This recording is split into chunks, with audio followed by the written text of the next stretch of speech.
Hello students, अब हम second term की तैयारी करेंगे। तो हम स्टार्ट करते हैं अपना पार्टनरशिप बुक से retirement of a partner. Admission तक हम फर्स्ट टर्म में कर चुके हैं, तो रिटायरमेंट स्टार्ट करेंगे। तो सबसे पहले हम रिटायरमेंट का मीनिंग समझ लेते हैं। फॉर एग्जांपल आपके पास 3 पार्टनर हैं, ए, बी और सी। वट एवर इनकी जो भी रेशियो है, जैसे मैं यहाँ एज्यूम कर रही हूँ 5, 3, 2। अगर अब सी यहाँ से रिटायरमेंट लेना चाहता है तो बाकी के बच जाएंगे हमारे पास ए और बी। तो ए और बी हमारे न्यू पार्टनर हो जाएंगे, जबकि ओल्ड पार्टनर हमारे 3 थे।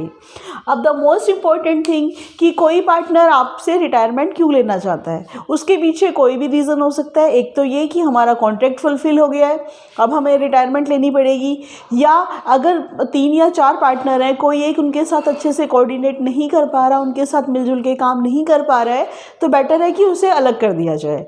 तो इसलिए वो प्रायर नोटिस दे के पहले एक नोटिस दे करके रिटायरमेंट ले सकता है।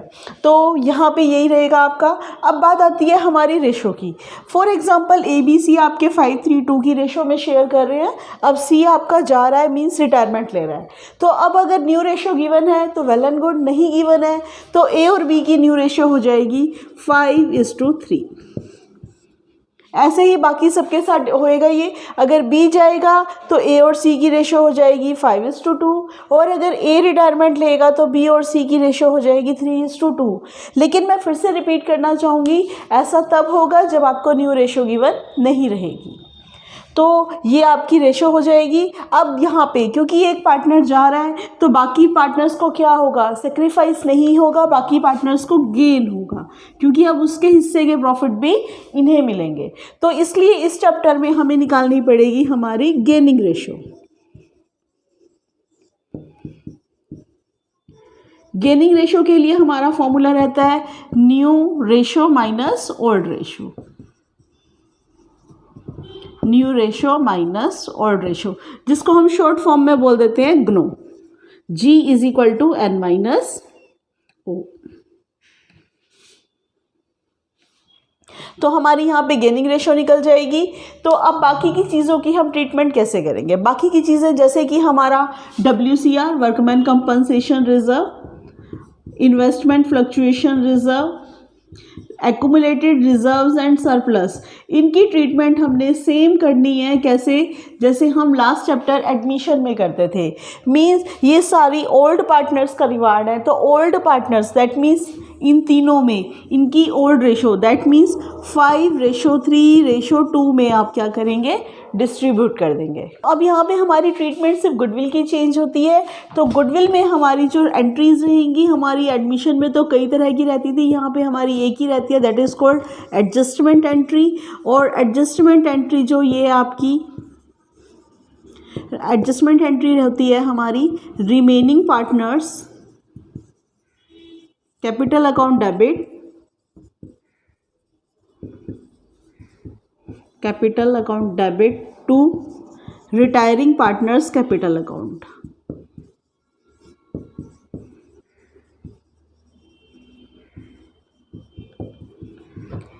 ये जो आपने एंट्री करनी है, ये आपने करनी होती है उनकी गेनिंग रेशो में। गेनिंग रेशो में आप ये एंट्री करेंगे। तो यानी कि यहाँ पे जब हम एंट्री करने बैठेंगे तो रिमेनिंग पार्टनर हो गए आपके, जैसे अभी हमने एग्जांपल लिया था ए डेबिट, बी डेबिट, तो टू सी जो कि जाने वाला है। तो जो भी आपकी गुडविल रहेगी आप करेंगे, और उसके साथ मोस्ट इम्पॉर्टेंट थिंग रहेगी कि ये एंट्री हम फिर से किससे करेंगे, हिज शेयर। हिज का मतलब यहाँ पे रहेगा रिटायरिंग पार्टनर, कि रिटायरिंग पार्टनर अपने शेयर से ये एंट्री करेगा। इसका मतलब ये है, इसका जो शेयर बनता है ये लेगा और अपने घर चला जाएगा। तो ये शेयर कौन ला करके देंगे, ऑब्वियसली रिमेनिंग पार्टनर ला के देंगे, जैसे कि ए और बी। तो यहाँ पे हमारा यही रहता है। अगर हम अब डायरेक्टली बात करते हैं, हम आते हैं अपने प्रैक्टिकल पोर्शन पे। तो हमें रिवैल्यूएशन अकाउंट बनाना है, हमें पार्टनर्स कैपिटल अकाउंट बनाना है, और फिर हमें बनानी है अपनी बैलेंस शीट। तो अब मैं यहाँ पे आपको बताना चाहूँगी कि जो हमारा रिवैल्यूएशन अकाउंट बनेगा वो बिल्कुल सेम बनेगा जैसे कि आपने एडमिशन में बनाया था, या इसकी वीडियो भी मैंने अपलोड की हुई है, तो आप वो भी चेक कर सकते हैं। उसके बाद बनाना होता है हमें पार्टनर्स कैपिटल अकाउंट, बस उसमें थोड़ी सी आपकी अलग आएगा। फिर उसके बाद बनाएंगे हम बैलेंस शीट। हमारा रिवैल्यूएशन अकाउंट सेम बनेगा जैसे हमने पहले बनाया हुआ है। अब हम आते हैं पार्टनर्स कैपिटल अकाउंट पे। तो ये हम कैसे बनाएंगे, स्टार्ट करेंगे हम बाय बैलेंस ब्रॉट डाउन, जो कि कैपिटल का बैलेंस आप उठा करके लाएंगे बैलेंस शीट से। वो तीनों का ही गिवन होगा क्योंकि तीनों आपके पार्टनर हैं। इसमें मैक्सिमम चीज़ें क्या हो सकती हैं, जैसे कि रिवैल्यूएशन अकाउंट, रिवैल्यूएशन का अगर प्रॉफिट आएगा तो हम यहाँ दिखा देंगे क्रेडिट साइड में, क्योंकि मैंने आपको पहले भी बताया था कि चीज़ें क्रॉस में आती हैं। प्रॉफिट होगा तो रिवैल्यूएशन में आपके डेबिट साइड में आएगा, तो आप उसे क्रॉस करके यहाँ ले आएंगे। लॉस होगा तो आप इसको क्रॉस करके यहाँ ले आएंगे। फिर पी एंड एल का क्रेडिट बैलेंस, जो कि आपको बैलेंस शीट में गिवन होगा। क्रेडिट है तो दैट मीन्स ये आपकी प्रॉफिट है, तो ये यहाँ आ जाएंगे। जनरल रिजर्व अगर आपको गिवन है क्वेश्चन में तो ओल्ड पार्टनर्स में ओल्ड रेशो में आपने डिवाइड करने हैं। ऐसे ही अगर आपका WCR गिवन है तो WCR में अगर कोई अमाउंट बैलेंस बचता है आपका तो ओल्ड पार्टनर्स ओल्ड रेशो में उसे डिवाइड कर लेंगे। Same in case of IFR means investment fluctuation reserve, अगर कोई है तो उसको भी आप यहाँ दिखाएंगे। उसके बाद last and the most important entry जो मैंने लिखी है that is adjustment of goodwill, gaining partner remaining partner to retiring partner. तो रिमेनिंग हमारे हैं A और B और रिटायरिंग हमने माना है C को, तो ये हमारी एंट्री इस तरीके A और B लिखेंगे तो अमाउंट जाएगा हमारा C में, यहाँ पे हम C लिखेंगे तो अमाउंट जाएगा हमारा A और B में। इस चीज़ को आपने ध्यान रखना है। अब हम आते हैं अपने डेबिट साइड। ये सी की एडजस्टमेंट वाली गुडविल वाली एंट्री तो हमारी ऑलरेडी हो चुकी है। अगर पी एंड एल का डेबिट बैलेंस गिवन है दैट मीन्स असेट में अगर आपको पी एंड एल अकाउंट लिखा हुआ है तो वो आप यहाँ पे दिखाएंगे, old partners old ratio. Revaluation में अगर प्रॉफिट की जगह लॉस हो रहा है तो वो इस साइड आ जाएगा।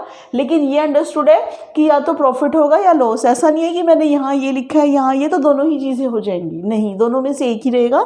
नेक्स्ट है आपका एडवर्टीजमेंट सस्पेंस, ये आपको ऑलरेडी असेट्स में ही मिलेगा। नेक्स्ट है आपका टू बैंक और लोन अकाउंट, ये यहाँ पे सबसे इंपॉर्टेंट चीज़ है। ये किसके लिए कर रहे हैं, ये हम कर रहे हैं सी के लिए, because C is retiring partner. तो सी अब यहाँ पे सारी एडजस्टमेंट करने के बाद जो इसका अमाउंट ड्यू बनता है अपना अमाउंट लेकर के यहाँ से जाना चाहता है। अगर फर्म के पास पैसे हैं तो वो बैंक के थ्रू पे कर देगा, और जो भी आपने इधर का टोटल करना है और अप टू यहाँ तक का टोटल करना है, जो भी अमाउंट आएगा इसको पे कर देंगे। लेकिन इन केस हमारे पास पैसे नहीं हैं या पैसे हैं लेकिन हम किसी प्रोजेक्ट में लगाना चाहते हैं तो आप क्या करेंगे, उसको लोन अकाउंट में ट्रांसफ़र कर देंगे। दैट मीन्स ये अमाउंट हम आपको बाद में दे देंगे विद इंटरेस्ट। तो ये आपका आएगा टू बैंक और लोन अकाउंट, ये यहाँ पे नहीं आएगा। अब बात आती है to balance CD means to balance carry down. ये कैरी अब बिजनेस A और B कर रहे हैं तो इन्हीं में आएगा C, क्योंकि अब एग्जिस्ट नहीं करेगा। तो यहाँ पे हमारा ये अकाउंट क्लोज हो जाएगा। बस हमें यहाँ पे यही समझना है कि C का बैलेंस CD यहाँ नहीं आ करके बैंक या लोन में आता है, और जबकि A और B का हमारा कैरी करेगा क्योंकि ये बिजनेस को कैरी कर रहे हैं। जी, अब हम आएंगे अपनी बैलेंस शीट पे। बैलेंस शीट जैसे हम पहले बनाते आए हैं सेम बनाएंगे। जैसे कि कुछ मैंने इमेजनरी फिगर्स लिए हैं, जैसे कि मशीनरी है, अगर डेप्रिसिएशन गिवन है वो माइनस करेंगे, फिर बाहर दिखा देंगे। डेटर्स में प्रोविज़न है, वो सब ट्रीटमेंट करने के बाद हम आउटर कॉलम में अमाउंट दिखाएंगे। बिल्स रिसीवेबल है, स्टॉक है, हमारा फर्नीचर है, फर्नीचर में भी अगर कोई एडजस्टमेंट है, डेप्रिसिएशन या वटेवर, वो सब हम दिखा देंगे, बाहर आ जाएंगी ये चीज़ें हमारी। फिर मैंने जैसे कैश और बैंक लिया है, बिल्डिंग ली है, ये इस तरीके से आ जाएगा। मीन्स फिर हम इनका टोटल कर लेंगे। और moral of the story is that कि बैलेंस शीट में असेट और लायबिलिटी का टोटल हमारा सेम आता है। तो अब हम लायबिलिटी साइड मूव करेंगे।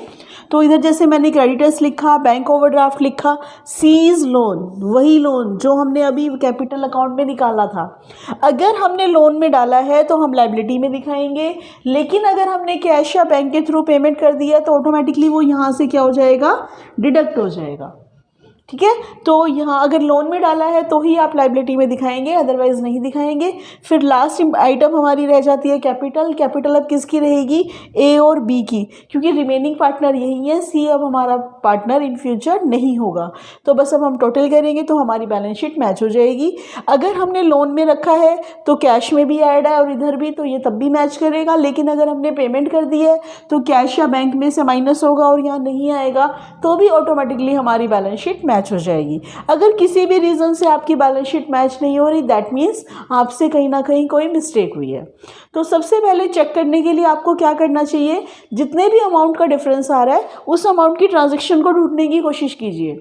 वो मिल जाए तो उसे चेक कीजिए आपने उसको ठीक किया या नहीं। अगर वो ठीक है तो फिर आप डबल अमाउंट की आइटम को उठाइए, उसको चेक कीजिए। अगर वो भी ठीक है तो लास्ट में आप हाफ अमाउंट की ट्रांजैक्शन को उठाइए और चेक कीजिए। मोस्ट प्रोबेबली इन तीनों में से आपको अपनी गलती मिल जाएगी, लेकिन अगर नहीं मिले फिर कोई ऑप्शन नहीं है, फिर हमें पूरा ही क्वेश्चन दोबारा से चेक करना पड़ेगा। आई मीन टू से कि revaluation account, capital account, balance sheet, और कई क्वेश्चंस में हमें लोन अकाउंट भी बनाना होता है, जो मैं अभी आपको आगे बताने वाली हूँ। जी, अब हम बनाते हैं लोन अकाउंट। लोन जैसे कि सीज लोन लिखा है मैंने, मैं रिटायरिंग पार्टनर सी को मान रही हूँ, तो यहाँ पे मैंने एक इमेजिनरी फिगर ली है कि उसका लोन का अमाउंट हमारा 1 लाख रुपीज़ आ रहा है और हमने उसे 4 इक्वल इंस्टॉलमेंट में पेमेंट करनी है। क्योंकि हम इंस्टॉलमेंट में पेमेंट कर रहे हैं तो हम इंटरेस्ट भी देंगे। इंटरेस्ट रेट मैंने 5% एज्यूम किया है। तो अब यहाँ पर हम स्टार्ट करते हैं। तो ये आएगा हमारा 1 lakh rupees. By capital account इसलिए लिखा है मैंने डेट एज्यूम किया 1 अप्रैल को। कैपिटल अकाउंट मैंने इसलिए लिखा है क्योंकि ये लोन का अमाउंट हमने कहाँ से निकाला, कैपिटल से। तो एंट्री हमारी क्या बन जाएगी, capital account debit to loan account. That's why मैंने लिखा बाय कैपिटल अकाउंट। कैपिटल मतलब सी की कैपिटल की बात कर रही हूँ मैं। तो अब हम क्या करेंगे, मार्च 31 जब आएगी अपनी, उस पर हम इन्हें क्या देंगे, इंटरेस्ट देंगे, बाय इंटरेस्ट। अब इंटरेस्ट किस पे दोगे आप, 1 लाख का 5%, दैट मीन्स 5,000 रुपीज़। तो टोटल आ जाएगा हमारा 1,05,000 रुपीज़। अब हम इस साइड आएंगे। अब यहाँ पे हम मार्च 31 को पेमेंट देंगे इनको, फर्स्ट इंस्टॉलमेंट प्लस में इंटरेस्ट। तो हम यहाँ लिखेंगे टू बैंक अकाउंट। हमने क्या देनी है, फर्स्ट इंस्टॉलमेंट 1 लाख का हम 1/4 करेंगे तो 25,000 आएगा, प्लस में 5,000 हम क्या देंगे, इंटरेस्ट देंगे। तो ये यानी कि हमने 30,000 की पेमेंट कर दी। तो अब हमने सेम डेट पे ही लिखना है, मार्च 31 पे, to balance carried down, that is 75,000। यहाँ पे आप नोटिस करेंगे कि हमारे जो आएगा आपका बैलेंस सीडी वाला, वो 25 हज़ार रुपये इसमें से कम होकर 75, 50, 25 जस्ट लाइक दैट ही आएगा, जो आप कभी चेक करते जाइए। अब नेक्स्ट ईयर हम आएंगे अप्रैल 1, 2017 में, by balance brought down. By balance brought down हो जाएगा अब आपका 75,000। अब आप आएंगे मार्च 31, 2018 में, बाय इंटरेस्ट अकाउंट। अब आप इंटरेस्ट अकाउंट किस पे लगाएंगे, 75,000 का 5% सॉरी 75,000 का 5%। यहाँ पे हमने लिया था 1 लाख रुपीज़ का 5%। तो अब हम यहाँ पे इसका निकालेंगे तो ये आ जाएगा हमारा 3750। तो टोटल आ जाएगा हमारा 78,750।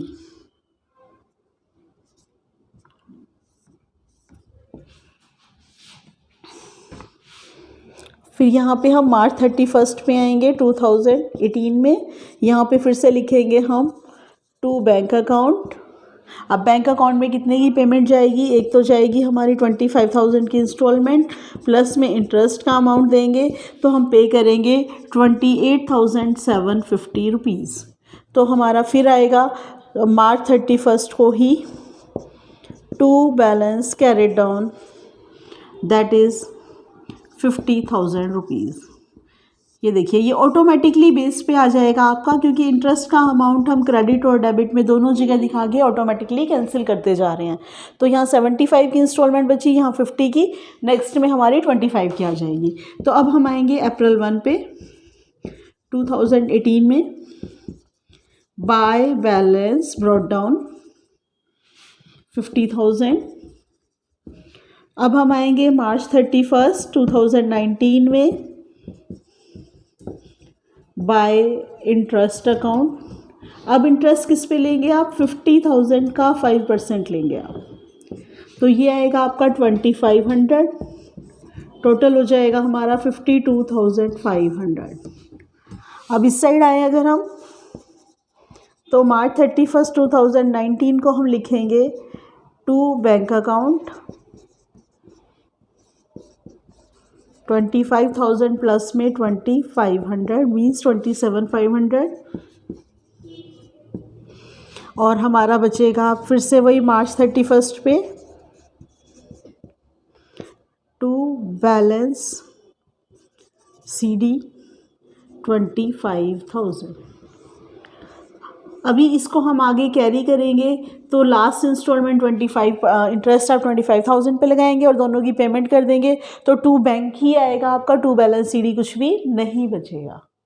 ठीक है, तो यहाँ पे हमारा ये लोन अकाउंट बन के तैयार हो जाएगा। लेकिन अभी स्पेस नहीं है, नहीं तो एक ईयर का ये अभी और पेंडिंग है, लेकिन लास्ट ईयर में CD बैलेंस कुछ भी नहीं आएगा।